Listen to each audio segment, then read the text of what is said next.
So today, quarantine gardening, I built a poor man's greenhouse. My plan was to build a really nice greenhouse, collect loads of old vintage windows, but I'm not allowed to leave the house. So anyway, this is an old mahogany window. It's a couple of 100-year-old that I had lying around.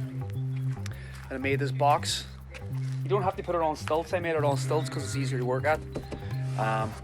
And then this acts like your greenhouse. This is just for doing your seeds. This isn't for growing like tomatoes and stuff, obviously. So I've found a couple of bunches of seeds from last year, but I've no clue what they are. So I've just dug a trench over here in this whole bit of dirt. This might be fun, see what they are. And we'll plant them all along and here. And who knows?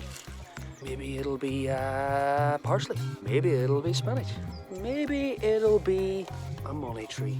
Maybe it'll be potatoes, not potatoes. I don't know what it is, but we'll soon find out. There's only one way to find out, let's plant them. So I had a bunch of these wee cardboard tubs from last year. I wish I had more right now because they're so much easier than putting them into the trays. They're just biodegradable. So you just fill them up, you use less soil, put your seeds into them, top them off with soil, and then put them over here to germinate. And these are great because you don't need to take them out off the pot. You just, once you're ready to do it, you put the whole pot into the ground and the whole lot grows like that. Spinach is what's going on to some of these. We eat lots of greens, so spinach is an awesome green, good and hardy.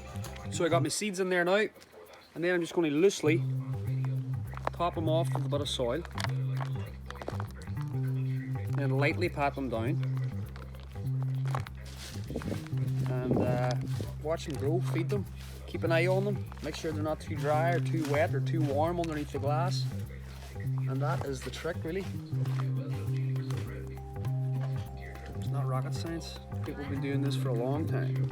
Just put it underneath there. I'm going to fill all these now, and make sure you label them all too, because they all need to get put under the ground at different times and different spacing and stuff so you know what they are.